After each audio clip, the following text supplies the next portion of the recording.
మనం చూసుకుంటే ఇద్దరి కంటే ఎక్కువ మంది పిల్లలుంటే ఎన్నికల్లో పోటీ చేయడానికి అర్హులు కాదు. ఇప్పుడు ఇద్దరి కంటే ఎక్కువ ఉండాలని చెప్పేసి కొత్త రూల్ అయితే తీసుకొస్తున్నారు. ఆ అర్హతతో కొత్త చట్టం తీసుకొస్తాం. జనాభా పెరిగేందుకు ప్రోత్సాహకాలు ఇస్తాం కూడానా.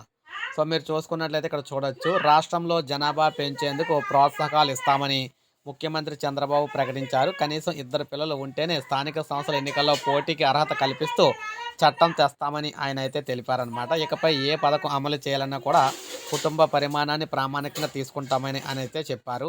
జనాభా ఒకప్పుడు భారం, ఇప్పుడు ఆస్తి. ఇక్కడ ఇదివరకు జనాభా నియంత్రణకు ప్రోత్సాహకాలు ఇచ్చేవాళ్ళం. అంటే ఇప్పుడు 5గురు సభ్యులున్న కుటుంబానికి 25 కిలోల బియ్యం ఇచ్చేవాళ్ళం. కుటుంబ సభ్యుల సంఖ్య అంతకంటే ఎక్కువున్నా అంతకు మించి ఇచ్చేవాళ్ళం కాదు. ఇద్దరి కంటే ఎక్కువ మంది పిల్లలుంటే ఎన్నికల్లో పోటీకి అనర్హులని చేస్తూ చట్టం తెచ్చాం. అది అప్పటి పరిస్థితి. కానీ ఇప్పుడు జనాభా కావాలి. ఇప్పుడు కనీసం ఇద్దరు పిల్లలుంటేనే పోటీకి అర్హత కల్పిస్తాం.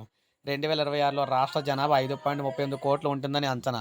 2031లో 5.42 కోట్లకు రెండు 2000 అంటే 2036లో 5.44 కోట్లకు చేరుతుంది. 2041లో 5.42 కోట్లకు తగ్గిపోతుంది. అక్కడి నుంచి తగ్గుముఖం పడుతూ 2051 నాటికి అలా తగ్గుకుంటూ వస్తుంది. అందువల్ల ఏంటంటే 2026లో రాష్ట్రంలో ఒక జంటకు సగటున 1.51 మంది మాత్రమే జన్మిస్తున్నారు. ఇది చాలా తక్కువ.